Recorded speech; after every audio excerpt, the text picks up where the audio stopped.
If you are an estate agent, letting agent, or someone who wants to know what's happening in the UK property market, then this show, the UK Property Market Stat Show, is for you. Today, I'm joined by Iain McKenzie. We'll come to him in a second. And we, as this week's special guest, and we're here to talk about exactly what's happening in the UK property market. For those of you who have not watched the UK Property Market Stat Show, this stat show looks at stats that no other index or show looks at. Your Halifax, your Nationwide, your Land Registry figures are looking at stats from sales that were agreed 3, 6, even the Land Registry 9 months ago. And if we're judging our opinions and decisions on what's happening in the property market by those very stats, wouldn't it be wonderful if we could get hold of those stats in advance? Well, you can, because the UK Property Market Stat Show looks at the top end of the funnel. What's coming on the market? What's being reduced? What's selling? Because by knowing that information, we can know what's going to happen down the line with those other metrics. So today I'm joined again by someone who's absolutely massive in the game, Iain McKenzie. He used to be big in the game when it comes to Countrywide, which were the biggest estate agency chain by a country mile. And subsequently, they've been bought out by Connells. But when they were a force to be reckoned with, Iain was huge in the game in the South.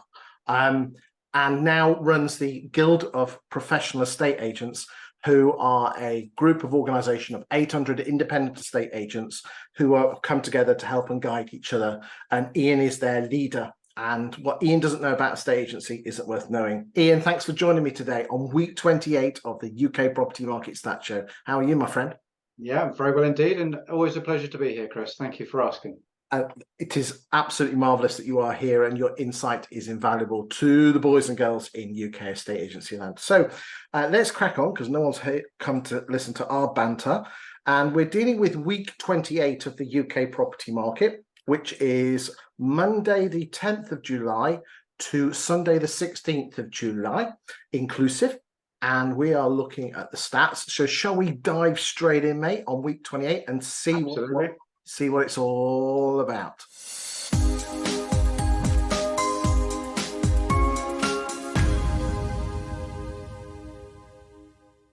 So we're starting off with listings, and in terms of the listings this week, we are listing presently this week at 34,682, but we're starting off with this graph here just so we can compare.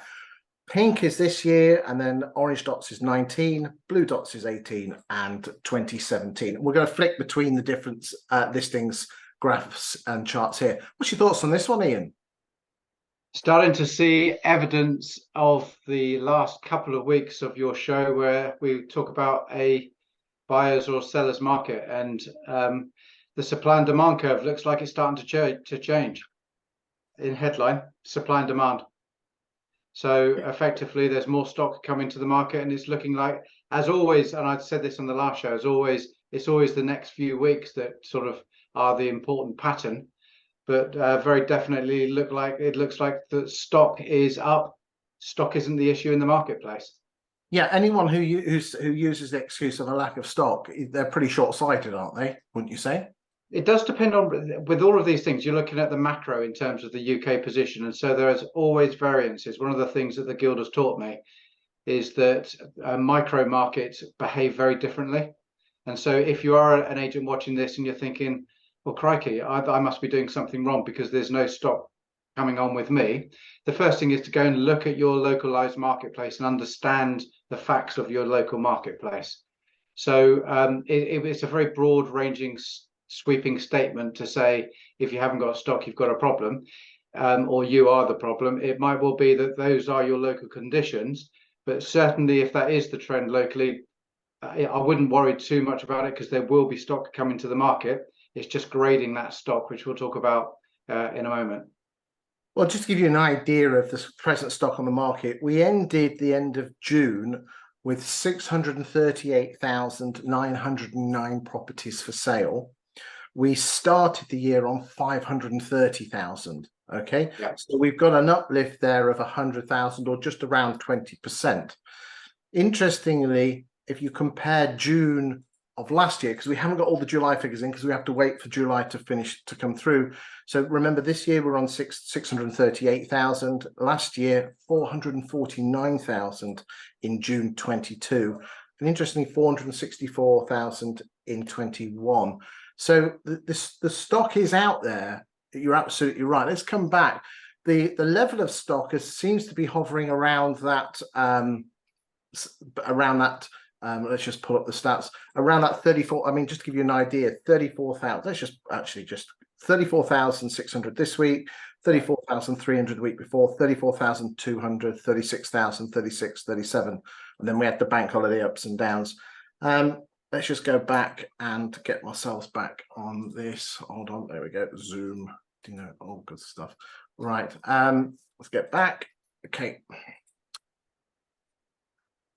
Cumulative listings to date, we're on 922,000, which is very comparable to 18 and 19. Again, 21 and 22 were much smaller years, but obviously more saleability. And then in 20, obviously, we had those missing 2 months, which you can see there. Again, any thoughts on this? Again, the same thing. It looks like that there's more stock coming to the market. You have to work that stock. Absolutely. It's about where there's no prizes in necessarily listing a house that's overvalued and with a low fee. Don't celebrate the wrong things, but there is enough opportunity for you to challenge the way that you're delivering your valuations and hone your skills in the new marketplace that we find ourselves in. The average listing price, £436,000 on a long-term average for the year of 434,000. So, and that figure really has remained very tight, somewhere between 460 and 420, and it's been hovering around that mid 430s mid. Just again to give you an idea of the number of listings this week, as I said, we said 34,682, and that is this week in pure isolation compared to the other weeks going back to 2017. Again, all much of a muchness. I mean, again, in 2020, 40,000, but again, we had a lot of pent-up demand, and memory serves me well, stamp duty had been announced or was about to be announced, so that's probably why there's a hell of a lot of properties on there. Any comments on more on listings before we move on and talk about price changes? Not really. No, covered it really.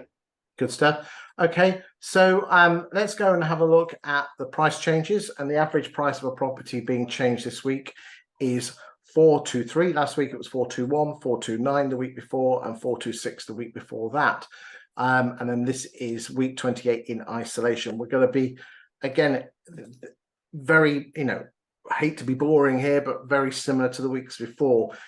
Just to remind the viewers on this, the average price of a property coming on the market, 436, the average price being reduced, 423. So there's not much difference there.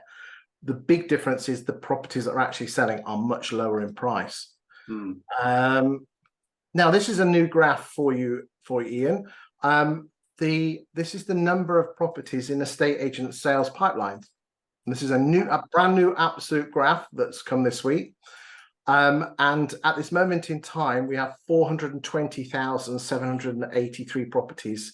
This was at the end of June. I know it says May there, which just we didn't have enough space to put that in.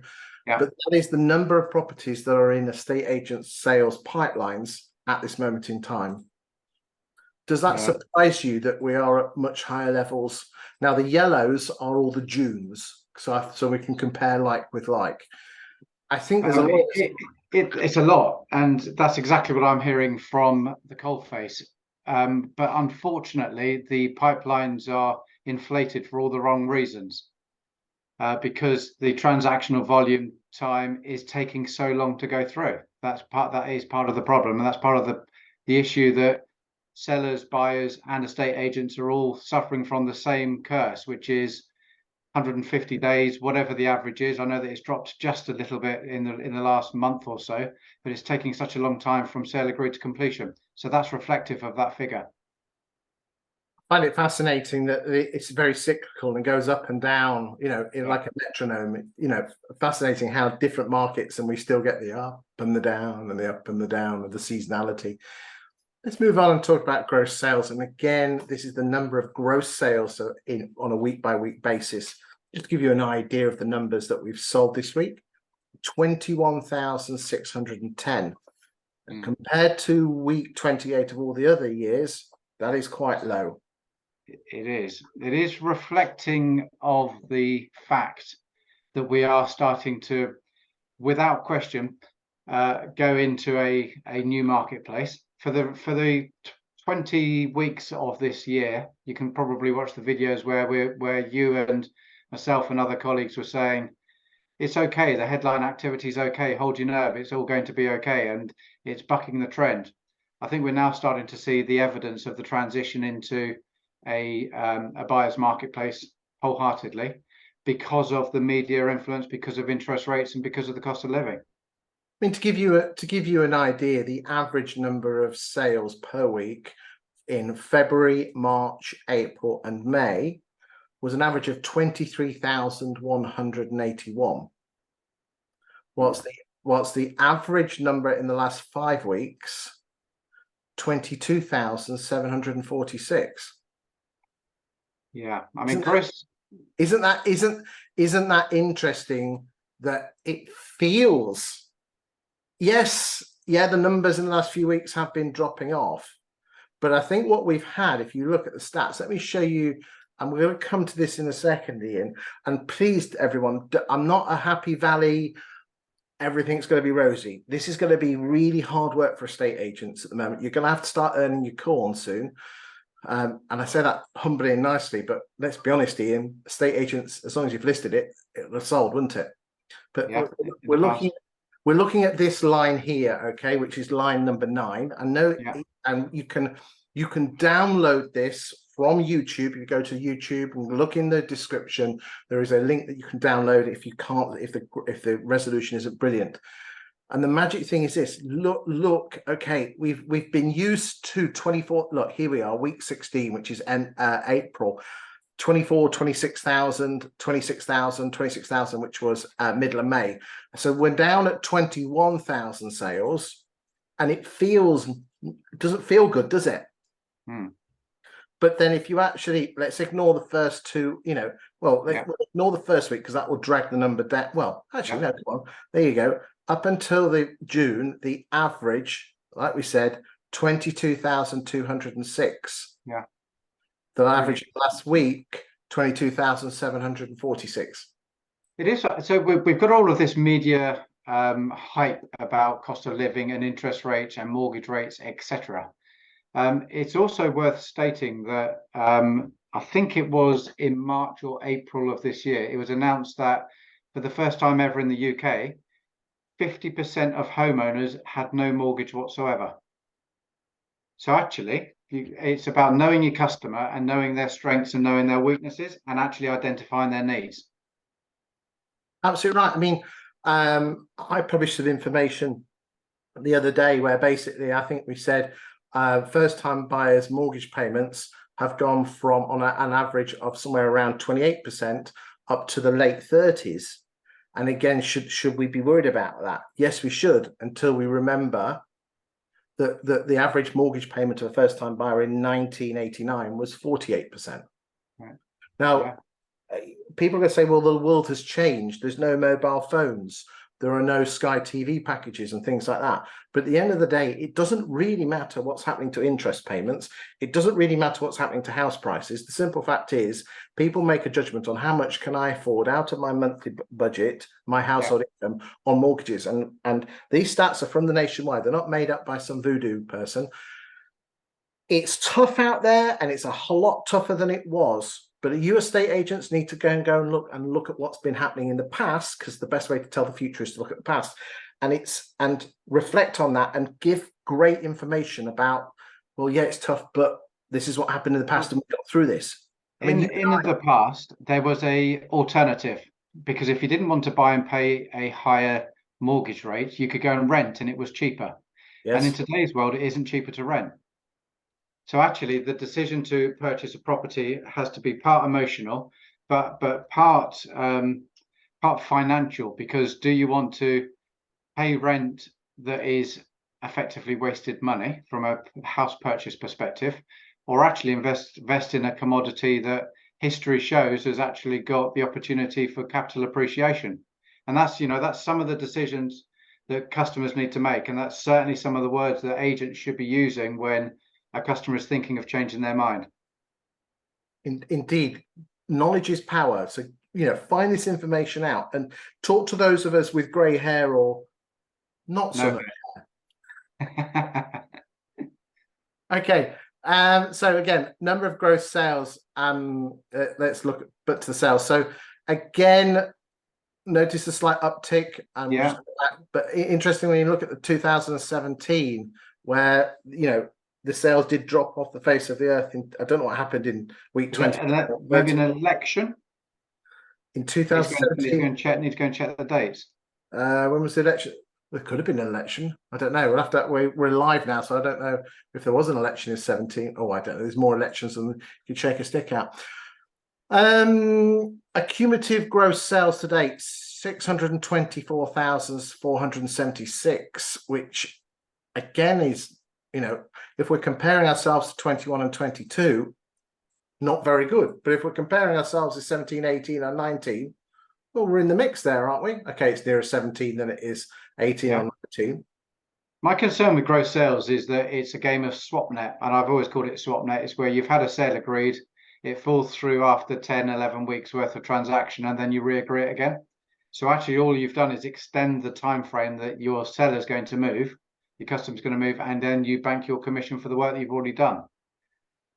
Well, we've just had news in from senior management. Miss Senior Management, was there an election? There was an election. There you go. There you go. It's amazing. I tell you what, senior management, Mrs. Watkin was there saving the day. Thank you very much, senior management. She's actually known by my clients as senior management, not Mrs. Watkin. Yeah. Okay.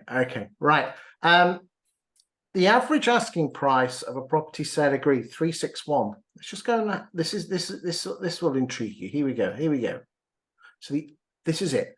This week, the average price of a property selling 361. The average price of a property coming on the market £436,000. Big difference there. So it is, but again, I'm less worried about that particular one because of the fact that is a macro. That's the UK stat, which includes London, large conurbations, etc. Yeah, London does. We're going to look at the regional figures. London does screw these up. It's interesting. Outer London, they're very, very similar. Yeah. London does, but again, just be aware of what's selling in your market, boys and girls of a estate agency.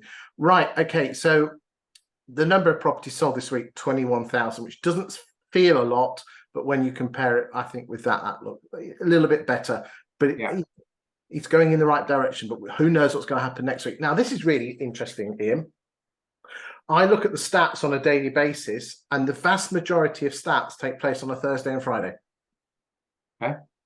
I don't know if anecdotally you've ever spotted that, but I would say 60 to 65% of the sales take place on Thursday, Friday, and Saturday. You also need to look at the corporate reporting timelines. And I know that's ridiculous, but we had a weekend on a Wednesday evening back in the days in Countrywide. And so the figures would jump on a Tuesday evening because everything would get put into repeat. There you go, eh? Fall Thrus. Now, a lot of people, a lot of agents talking about fall Thrus at the moment. So what I've done is I've actually looked at the raw numbers and the percentage of fall Thrus compared to sale agreed on a week-by-week basis. So you can see on this graph here on the right-hand side, on the green line, that the number of fall Thrus is around the 6,300, 6,400 mark, which is quite a lot because we were used to hovering around that 5,000 region in the spring.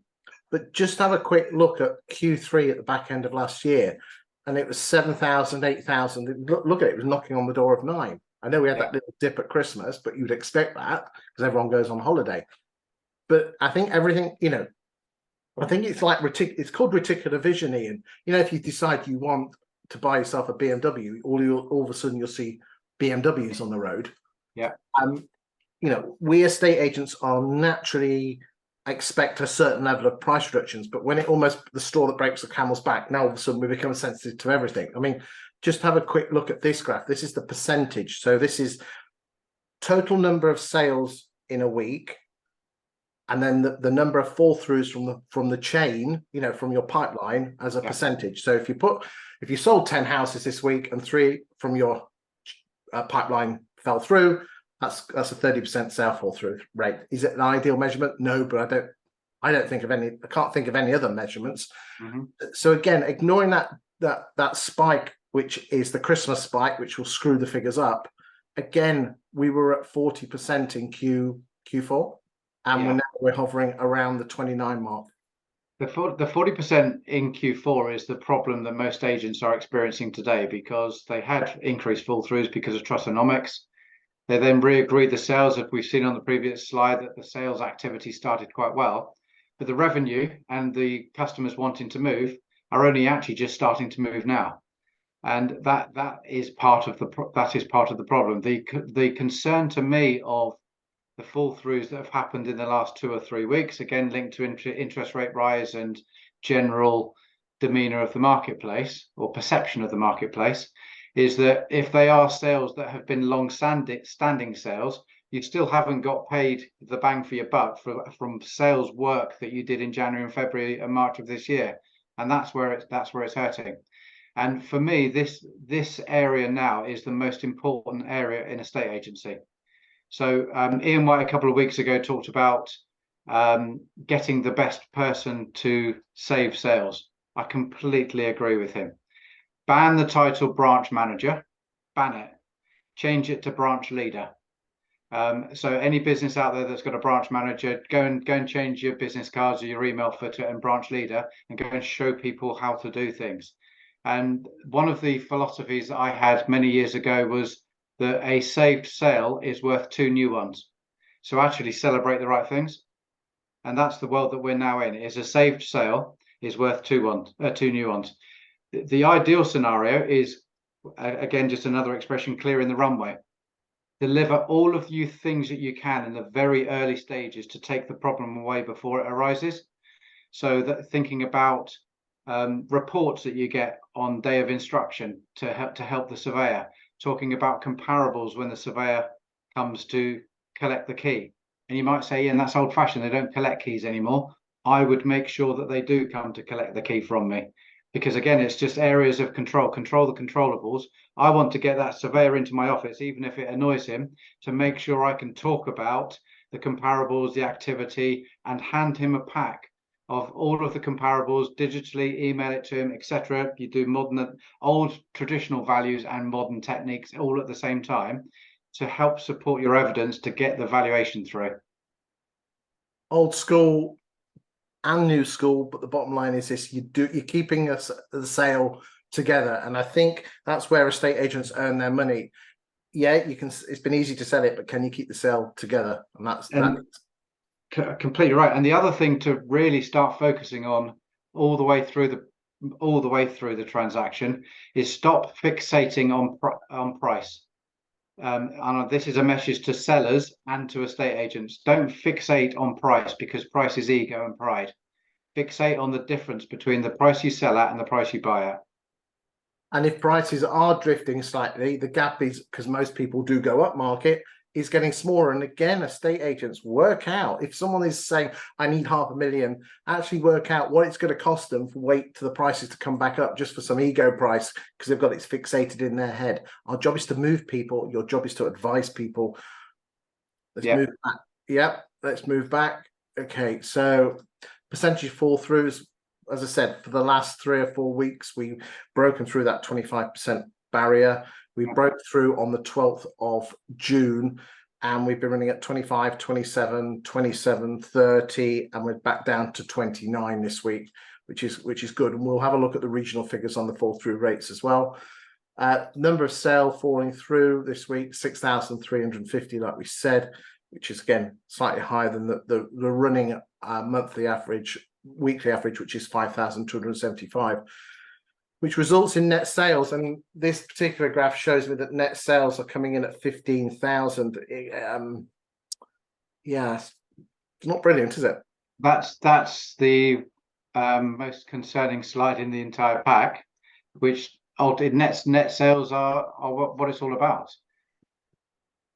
I mean, I said a month ago, and I'm saying now, I'm calling 885,000 transactions. Yeah. When you're considering last year 1.2 million, that means that you are going to earn 25% less on transaction numbers. So if you're not putting your fees up by 25%, you are going to earn less if you exchange on the same number of properties. Yeah.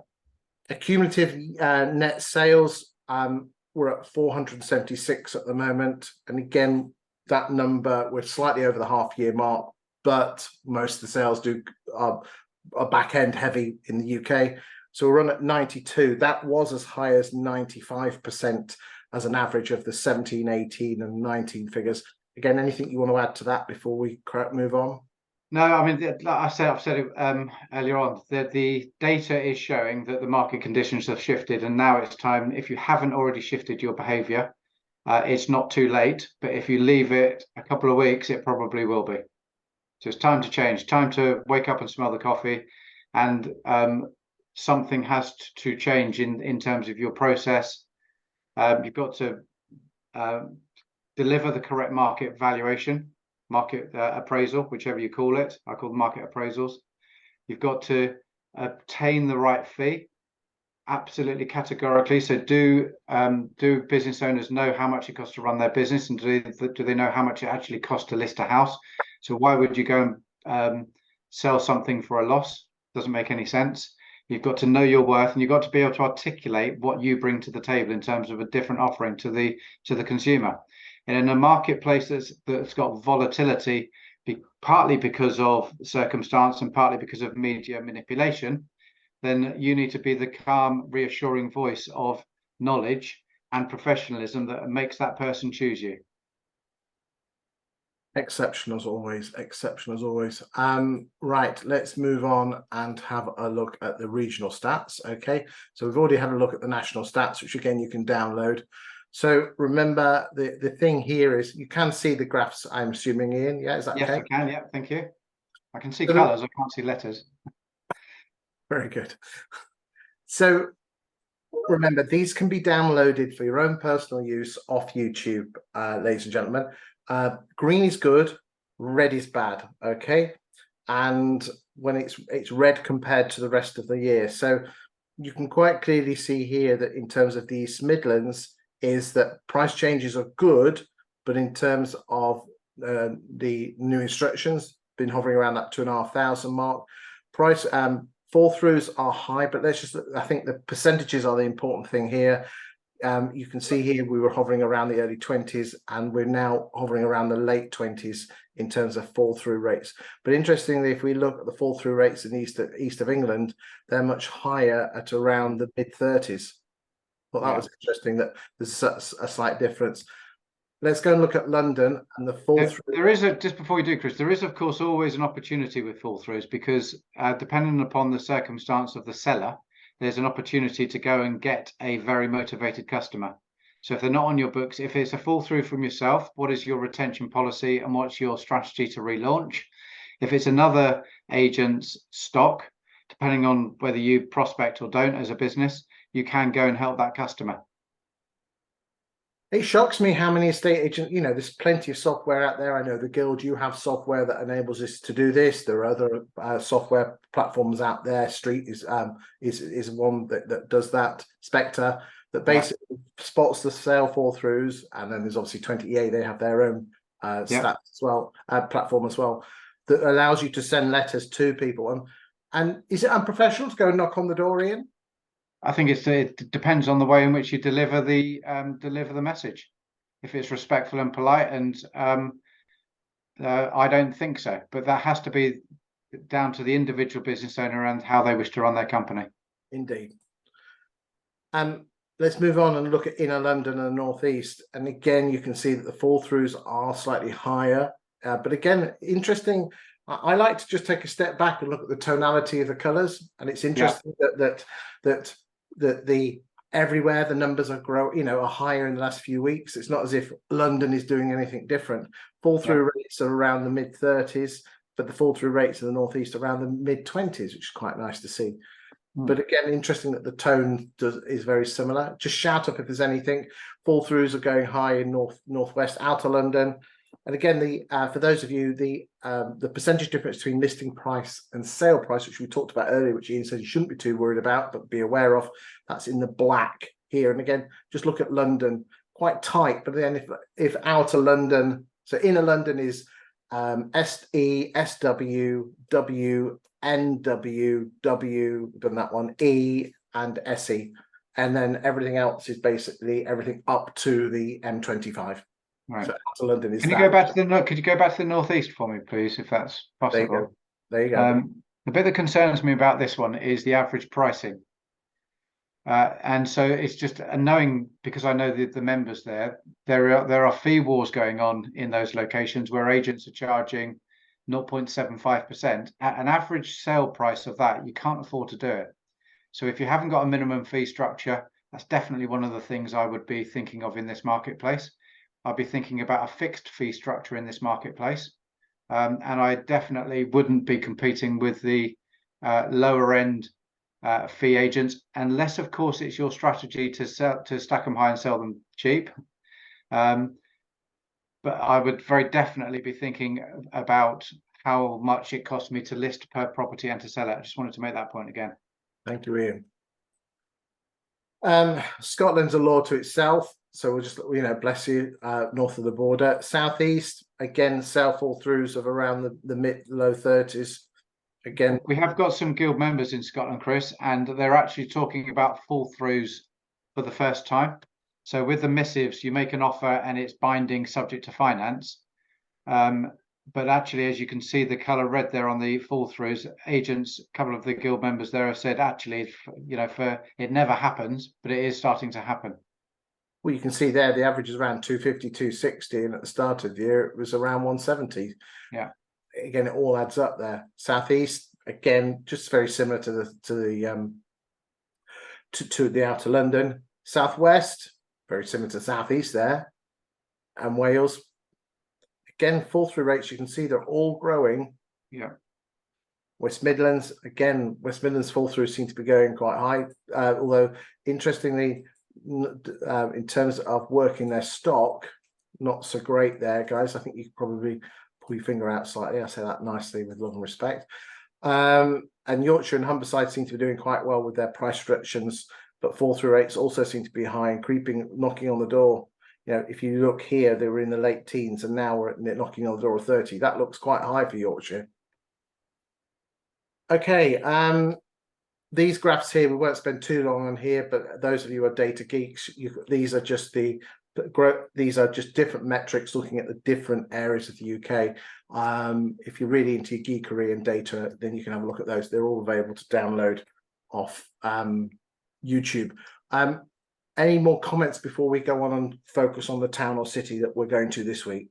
No, that's good. Thank you. Good stuff. Right. So this week we are going to the metropolis, which is Wigan in the northwest. I don't know if you know that. I do. Yeah, I do know Wigan. Yeah. Good stuff. Right then. So for the purposes of the data, you should be able to see something that's black, grey and orange. Can you see that, Iain? Yeah, I can. No, it's just on the report screen. Okay, let's have a look. Hold on. There we go. Yeah, that's it. Lovely. That's what we wanted. No, so, it's back on the reports. It's back on the reports screen again. Can you see the report? That's the one. Right. Okay. Well, we'll come to that in a second. So, for the purposes of this exercise, firstly, Iain, do you have any? So we can all declare. Do you have any clients in the guild in Wigan?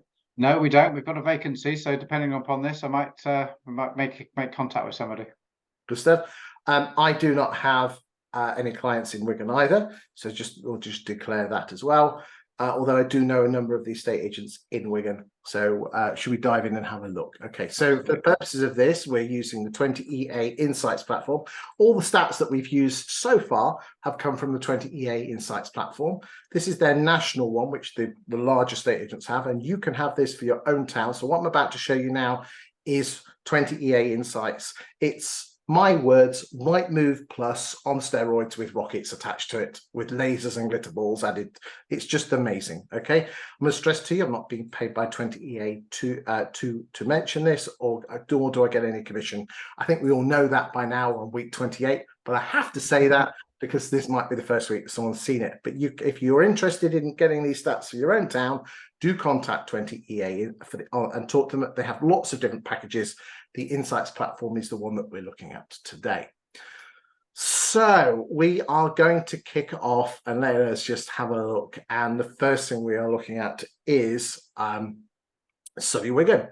So for the purposes of this, we are looking at the postcodes WN1 to WN6, okay? And we're looking at the number of new instructions since, we'll do the last 2 years, and we're just going to have a look. So remember the 203, let's have a look at the number of new instructions and I think, yeah, number of new instructions and then market share, and then we can have a look at that, okay? So first off, we're going to start off with Breaking Co. So remember 203. And Breaking Co have their average price is 186,800, which means that they must deal with the lower to middle end market to have an average price of 10% lower than the average. And looking at their market share in the summer of 21, they were around the 25 mark, and it looks like that their market share has been dropping. Ian, I'm just going to keep talking until you jump in, okay? All right. Let's go and look at Reagan and Hallworth, 261. So they obviously deal with the posh end, okay? Yeah. Their market share seems to be hovering around the 10 or 11% mark. So again, quite nice there. Boren and Shaw, they look like bottom quartile, bottom third with a 261. Their market share seems to have been drifting slightly from around the 7 or 8% to somewhere around the 5 or 6%. Interesting there. Okay, let's go and look at Allen Batt. Growing market share of around 5 or 6%, and now and interesting, Chris. Breakley and Co are losing market share. They're gaining market share at roughly the same price point. Yes, so it'd be very interesting to know what Allen Batt are doing to generate more business, whilst Breaking & Co, they seem to be drifting. I don't know what, as I said, I do know Louise and I do know Alan, but as I said, not clients, but right, MHL, let's go and have a look at what MHL are doing. Oh, they seem to be drifting as well. Okay, with 182 figure. Let's go and look at Arnold's 275. So it looks like Arnold and Phillips again. Looks like they're in competition with Borens and Shaw. Yeah. I don't know who's the posh ones. Oh yeah, Regan and Hallworth seem to be posh. Yeah. They obviously must go back to back with Arnold. Let's go and look at Ashton's 201. So they're an average middle of the road agent. Yeah. Purple Bricks, new agent. I don't know if you've heard of them, Ian. No, not recently. Not recently, no. Bubbling along. There you go. Sapphire Homes. Again, middle of the road. Kelrick Properties, again, slightly lower to mid quartile area. So it's all to play for in that town, really, isn't it? I mean, obviously, Breakley and Co have had substantial market share, still doing very well at 16%. Although off the peak, they may know the reasons for that, but all to play for in that town. I mean, interestingly there, if we now look at the sole subject contract ratios since the 6th of July, they're 21. Their market share has been dropping, but probably not as great as the new instructions, which obviously shows that they might probably sell more of what they put on the market, which again, you know, is not a bad thing, is it? But it still is dropping. Let's just have a quick look at Regan's, Borens. There you go. Oh dear, guys. Allen Batt. Well done on Alan. Again, just ignore July because again, we're only starting through the month, and then Arnold Phillips again. Oh, there you go. There is going to be a link. Obviously, if listings are down, then sales are going to be down. Let's move on and look at the number of the stock levels. So, Breaking Co this is the stock of houses on the market at any one time. So, there's obviously going to be a direct link between new listings but let's just look at pure hard stock. And again, it looks like Breaking Co were around 18% at the moment. They're only just about hit through 10%. Regan's, they're dropping. Borens, average, middle of the road. Allen Batt's agents growing. MHL dropping. Arnold all over the place. Mm. Sapphires again. Mm. Yeah, okay. Well, looks like Ashton's doing well. Well done, Ashton's. Okay, let's move on and let's have a look at this now.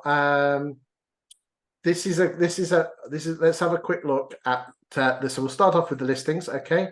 And this, so we're talking July 22 to July 23, and the number of listings that have come on the market in that July to July is 3.74% less than July 21 to July 22. And it's quite obvious here that Alan Batt seemed to be pulling up trees here. Well done, Alan Batt, estate agents at 25%, Arnold and Phillips at 23%. Purple Bricks, that good to see some growth from Purple Bricks. New estate agent in town. I don't know if you've come across them, Ian. I've heard great things about them. Sorry, let's look in the eye. Belvoir seem to be pulling their tricks up. But again, Breaking Co. lose. Here we go. Look, Alan Batt 25, Breaking Co. down 20. That's exactly what we just identified, wasn't it? It's almost you knew this information before. I can tell you, ladies and gentlemen. Which in fairness, I didn't though. Didn't.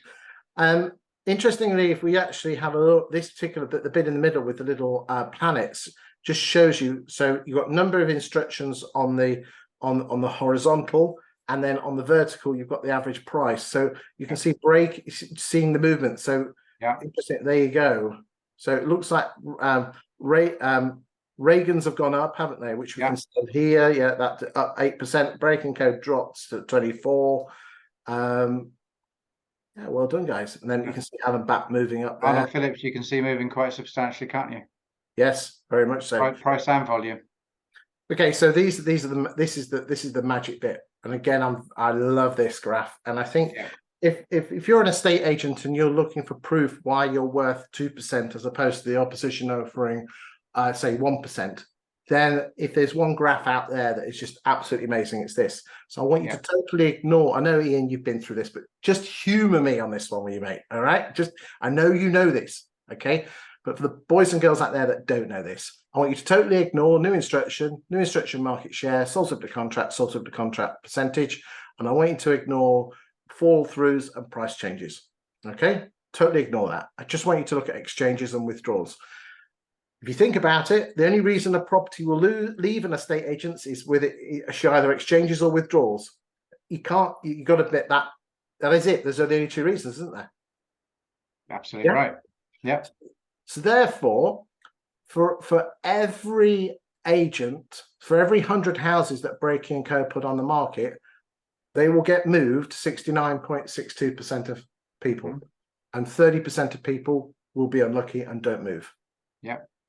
Reagan and Hallworth 78, Alan Batt at 80. Well done, Alan Batt.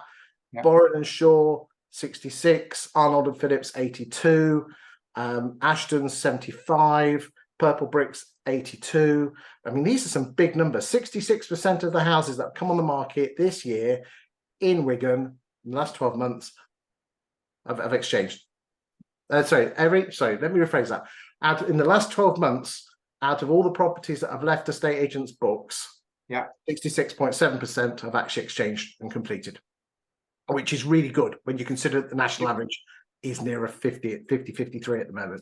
It is, and it's been around 50 for as long as I can remember. On an annualized average, if you want to, again, business planning. Last year we were up at 6. We were around 65 last year. Not surprising. Yeah, not surprising. Look at the market conditions. But if you want to know how many listings you need next year, work out what you want to bank, divide it by your average fee, and that will give you the number of units you need to complete, and then double it, and that's how many instructions you need. Easy to say, simple to say, but putting it into action, again, I think we're all guilty of working too close to the coalface and not taking a step back. So big well done there for those agents. There's some big numbers in there. You need to be really, really impressed with that. But again, let's move on and now look at, this is another favorite graph of mine. And again, you could take this to the homeowner's house and say, look, this is independent proof that I'm a better estate agent. Let's come back to this one. Okay.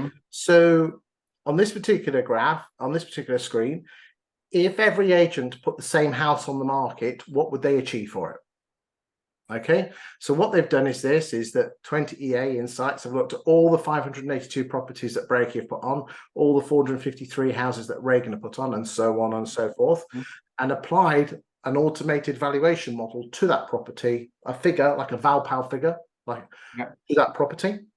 What they have then done is then seen initially, what have you put it on the market for? And this shows you what agents have put the market on. So therefore, Breaky & Co. have put the asking price 1.3% above what they think their property is worth. So the bigger the number here, the more that you would say that this is overvaluing. Okay, there's going to be a small element to allow for negotiation, but you've got some big numbers here from Adobe. Is that Adobe? Yes, 2.3%. But again, that is quite interesting here. Is that again? Look at Arnold and Phillips. They're putting their properties really close, so they're putting it tight. And then the price achieved for the properties. So again, look at this. The one that sticks out like here, Alan Batt's estate agents. They are getting 2.78% over the average asking price in the last year. So if you put all that together, the bottom line is this. In the top 10 estate agents, the one that sticks out like a dirty great big sore thumb has to be Alan Batt. So if in the last year, if Alan Batt put a house on the market with the same house, Alan Batt estate agents would get 207, whilst Breaky & Co. would be 201, Reagan and Hall with 202, Borrens 200, Arnold with 201, Ashton's 202. So if I was Alan Batt and I was getting some I was saying my fee is, say, I don't know, 1.5%, and the agent was 1%, and there's a £500 difference, you could quite clearly say, Mrs. Miggins, you might have to pay me £500 more, but I will get you £4,500 more, £5,000 more than Breaky & Co., and I will get you £5,000 more than Reagan & Co. So the question is, do you want to spend £500 more to get an extra £4,500 back? Yeah. One of my favorite sayings in agency, Chris, is the cheapest agent is the agent that gets you the highest price. So there, you can't say, and this is independent proof, okay? Because they're applying the same automated valuation model to that. Again, this is available for any estate agent using their Insights platform. Let's have a look. Just pick up so these are the national figures. We'll just let's just whiz through and get those for you for Wigan. Okay, hold on. There we go. So the agent that sells the house is the quickest. Sorry, hold on a second. Arnold and Phillips. But remember, I think Arnold and Phillips are the ones that actually put the prices on. So they're going to sell them quicker because they're a bit more realistic. Well done, Arnold Phillips. But remember, what did you sell it for? 201. Whilst if you go and have a look at, again, just jump in anytime, Ian, that's 40 days for a sale agreed. This is then the next graph here, sold to contract to completion, is how long it takes on average to get a property through your pipeline. And the best agent there is Arnold Phillips. Well done, Arnold Phillips. Alan Batt's at 148, 147, but they're all in very close proximity. And then if you add the two together, yes, Arnold Phillips seem to be, if you want a quick sale, Arnold Phillips are your people, and then everything's in around that 180 mark. It's interesting, Ian, I'm sure you're aware, my daytime job is I ghostwrite articles on local property markets for agents. And we did this exercise on 110 towns around the UK, how long it took from new instruction to completion. And everyone is within 170 to 190 across the whole of the country. It's really tight. There's no one area that's really flying. They're very tight indeed. Should we have a quick look at the rental market before we go? Indeed. Okay. So open rent seem to have 10% of the market. Sapphire Homes seem to be the daddies here when it comes to the rental market here. Well done, Sapphire Homes. Okay. Now remember, this is an indication of, remember, you're not going to put all your properties on the market depending on whether tenants are moving out or not, but it gives you an indication of what size marketplace they have. Borrens Shaw, let's have a look at you guys. Again, bumbling along. Northwoods, again. Winard and Brown. Okay, but again, that could have been just I don't think there's a student market in Wigan. I might, apologies if there is and I've missed it. Breaky & Co. Well done, Breaky & Co. You seem to be growing a rental market, or more seem to be leaving. K lettings, local lettings, lobster lettings, love that phrase, lobster lettings, and Regan and Horworth. So again, we can't say much on this because the rental market's been all over the place, and you can't judge the rental market on listings at the moment because not many people have been moving. There's one great opportunity with lettings at the moment, and it's all around knowledge. Know your customer. Identify in your town and location the prolific landlords that still wish to add to their portfolio. Identify of your landlords, either your landlords or other agents' landlords in your town, those that are reluctant landlords, and particularly those reluctant landlords with a buy-to-let mortgage that's due to expire, and be proactive. And then go and door knock them or phone them up or contact them. Have a look through your database first of all and say, Chris, I know you're a reluctant landlord. I understand that your mortgage is your fixed rate mortgage is going to expire in so and so time. Have you any idea what it's going to go up to? No, yes, no. Well, you might be able to help in that location. And then offer the service. Do you want me to rent out your reluctant property do you want me to sell your reluctant investment property to a landlord that wants to buy it? And there's guild members all around the UK that are doing that are actually maintaining their portfolios, because you're getting some whose portfolios are eroding. And when you're on fully managed, that's not great. But actually they're getting a sales invoice out of it, and they're keeping a tenant happy, and they're keeping their landlord portfolio happy. Absolutely bang on. And one thing that I teach my clients, because my job is I help letting agents attract landlords to letting agencies, is that if you go on Companies House, you can actually search for properties of landlords, because landlords has what's called a SIC code, SIC code, and you can search for people using SIC codes. And then from that, you could then go into the limited company. And if you go to Companies House, there's a section which tells you where all the addresses of the rental properties are. So what you could then do is go and say and get a Spectre report and produce reports on their houses and then deliver them. I mean, how good would it be? I know you've got a portfolio of 10 houses. Here's 10 reports. Awesome. You know, final thoughts, Ian, before we go. Week 28. Week 28, clear evidence the market's changing. The interest rates are going to be under pressure because inflation is being stubborn. Go old school. Some people will know what that means, others won't. So to help those that actually don't know what old school is, grade your seller's motivation, understand your buyers' wants and needs, and then grade them in terms of capacity to actually do the deal. When you prepare the house for sale, prepare it for the conveyance. So think about getting it through right from the beginning, not just selling the property. As Ian White said, celebrate the right thing, celebrate the exchange, celebrate the sale saving, the fall through save. Negotiate difference in price, not price. So negotiate the margin and not the price. Do much more work on your chain activity. So that for me, the two focus areas are getting the right stock at the right price with the right fee, and then preparing everything to get it through as quickly as you possibly can.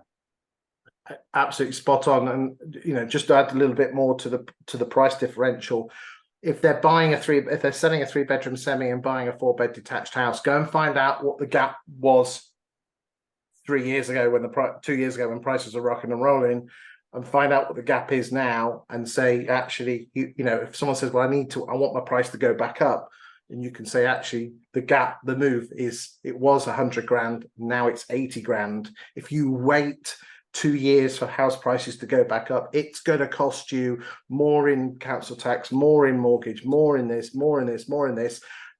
And then it's going to cost you more in the mortgage because you're waiting for a gap that's 100 grand, not 80 grand.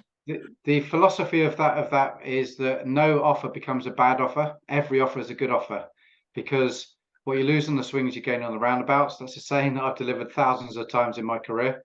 And people used to say to me, what's my home worth? And I'd say, I genuinely don't care, Chris. So long as I get you moved to your dream home, and the difference between the two is exactly what you wanted or less, then I've done my job. And it stops all of the ego around price and starts to think about transactions. And one last piece of advice, sorry, I meant to say earlier, is back in the olden days, we used to build chains on a whiteboard. So we would put a house on the market and we'd say, who's going to buy it? And you'd say, and the team should know their buyers and know their sellers well enough to know exactly what it is that they are looking to deliver and they're looking to achieve. And the negotiators in your team should actually make that happen. Don't just stick it on Rightmove. Don't just stick it on the market or Zoopla. Make things happen. Maybe we could have the return of hot boxes. Hey, that would be cool. If you are in your 20s and you have not heard what a hot box is, then go and talk to someone who is in their 30s and 40s, or even slightly older, those of us who are in our 50s, and find out what hot boxes are, because I'm going to tell you here and now, boys and girls of the estate agency, that could be your golden weapon and your ticket to ensure that you earn the decent commission, your bosses keep the business rock and rolling, and more importantly, you get your clients moved. Because it's all very good putting stuff into CRMs, but they get lost. Hot boxes, go old school. Bring Iain, about the hot box. hey, Iain, as always, exceptional insight. Thank you very much. I'd like to invite you back towards the end of August, if you don't mind, because you do bring exceptional value for money. If you're an estate agent and you want to be part of a gang of estate agents who kind of get it, then do consider the Guild of Property Professionals. There's only one agent per town, and they do have some slots, not many. But I think coming together with a group of estate agents who are sharing the same fears and frustrations, and the regional groups and the national stuff, what these guys do is amazing. I know you wasn't going to say no promos, but I think it's well deserved, Iain. Hang in there, boys and girls. Don't be worried about house prices. Be worried about getting your fair share of the properties that are coming on the market. Get them sold and make your customers happy. Iain, thanks for your time today, and I'll see you soon. Take care. Cheers. Bye-bye.